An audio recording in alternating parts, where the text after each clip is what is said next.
청탁금지법상 한 번에 100만 원 또는 1년에 300만 원 넘는 금품을 받으면 청탁이나 대가가 없었더라도 처벌 대상. 각각 골프채와 고급 중고차, 본인 대학원 학비, 고급 차량 리스 등을 받은 혐의를 받고 있습니다. 가장 먼저 언론인 금품 수수 의혹이 보도된 건 6월 29일.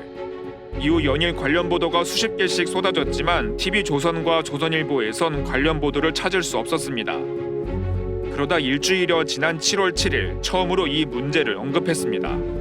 이번 사건과 관련해 본사 기자가 경찰에 입건돼 있다는 점에 대해서 시청자 여러분께 깊은 유감의 말씀을 먼저 드립니다. 다음 날 조선일보도 자사 언론인 문제를 기사에 담았습니다.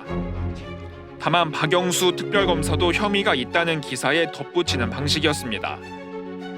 뒤늦게 자사 논설위원이 입건된 사실이 알려진 중앙일보는 침묵으로 일관했습니다. 하지만 이들 언론, 다른 언론사 기자의 논란에 대해선 발빠르게 대응했습니다. 비슷한 시기 MBC 기자의 경찰 사칭 사건이 벌어지자 TV조선은 메인 뉴스로 즉각 보도했고 조선일보도 사설을 통해 언론 궤도 이탈이라고 강하게 비판했습니다. 내로남불 생태라는 걸 부인할 수가 없네요. 그 용어는 외신에도 보도됐어요. 거의 뭐 사자성어로 자리를 잡은 말이에요. 내로남불 막 내로남. 이렇게 되더라고요. 그러니까 이것과 관련돼서 의견 기사가 있을까라고 했더니 뭐 한겨레 경향 등 해서 뭐 한 서너 건 정도밖에 없더라고요. 그러니까 입 닫고 있는 거예요. 그래서 어느 정도는 이제 동료들에 대해서 얘기를 해야 되니까 조금 찜찜하니까 뭐 이해는 조금 갑니다만은 어쨌든 이렇게 막 주저주저하고 막 이렇게 뭐 허시허시 막 이렇게 하잖아요. 근데 이런 일들이 약간 조금씩 그 언론과 관련된 신뢰를 무너뜨리는 거예요. 하일리 법칙이랑 똑같은 거예요. 안타까워요, 그게. 언론인의 금품 수수 의혹 사건을 바라보는 동료들의 시선도 무겁습니다.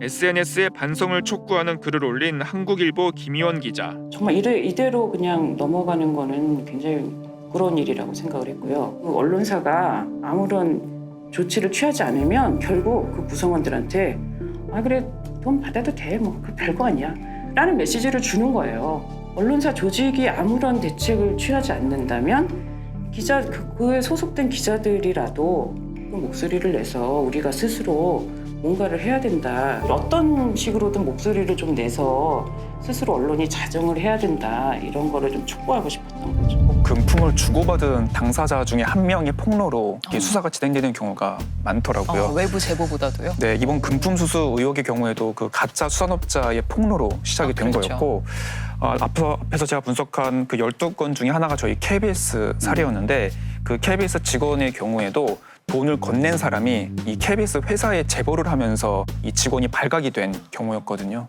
그러니까 확실히 이게 내부자 간의 폭로가 아니면은 이게 아무래도 드러나긴 좀 쉽지 않은 좀 그런 특성도 있는 것 같습니다. 우리가 남이가 해가지고 서로 누이 좋고 매부 좋고 이렇게 하는 사례가 아마 더 많을 거예요. 그렇겠죠. 예, 심지어는 이제 접대받은 공무원들을 위해서 기자단에서 탄원서를 쓰자고 그렇게 했던 그런 사례도 있고, 그다음에 이제 뭐 문제가 생기면 서약서 쓰자, 우리가 서로 책임진다는 서약서 쓰고 같이 한번 나눠서 쓰자, 뭐 이런 사례들도 있다고 들었습니다. 홈쇼핑 회사 홍보 담당자는 청탁금지법 시행 전에는 적당한 가격대의 식사도 했는데 요즘은 오히려 3만 원이 기준이 돼버렸다라고 말하더라고요. 네.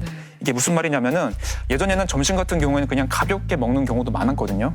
근데 이젠 기자들의 기대가 3만 원 식사 이렇게 상한선이 맞춰져 있다는 얘기입니다. 그렇군요. 나를 뭘로 보고 10,000원짜리를 뭐 이제 3만 원이 되지 않으면 약간 그러니까. 서운한 그렇죠. 그런 거를 요구하는 기자들이 많다. 네, 최선을 다해주지 않는 느낌. 네. 복잡한 게 아니에요. 딱 3개요.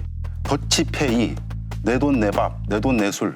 끝이에요. 그러니까 이 부분에 있어서는 조금 더 뭐 정교하게 이루어지면 될 때가 됐죠. 만 5년이 됐으니까. 그런 걸 한번 바라봅니다. 많은 분들이 김영란법이 이제 유명무실하다, 허점이 너무 많다, 굉장히 불편하다, 불편하기만 하다, 뭐 이렇게들 말씀하시는데 저는 그렇게 생각하지 않습니다.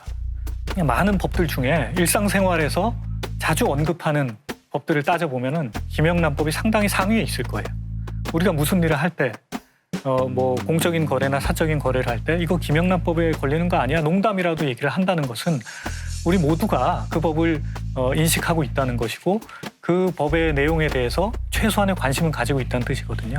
예, 그래서 저는 그 김영란법 청탁금지법에 대해서 이걸 비웃거나 조롱하는 사람들은 청탁을 받고 싶어하거나 금품을 수수하고 싶어하는 또는 그랬던 문화 속에 있었던 사람들일 것이다 라고 저는 감히 그렇게 생각합니다.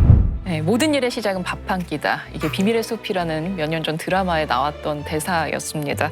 밥 한 끼에서 관계가 만들어지고 뭐 인간적 관계, 유대감이 생기고 기준이 모호해지고 공과사가 섞이게 된다는 그런 점들을 담고 있는 말일 텐데요. 특별히 이번 회차를 취재하면서 이세준 기자가 여러모로 느끼는 바가 많았을 것 같은데요. 이번 아이템을 취재하면서 사실 여러모로 좀 마음이 무거웠습니다.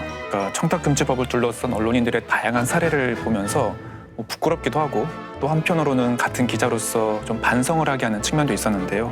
저도 그렇고 우리 언론인들이 청탁금지법의 취지를 다시 한번 되새겼으면 하는 그런 바람이 좀 들었습니다.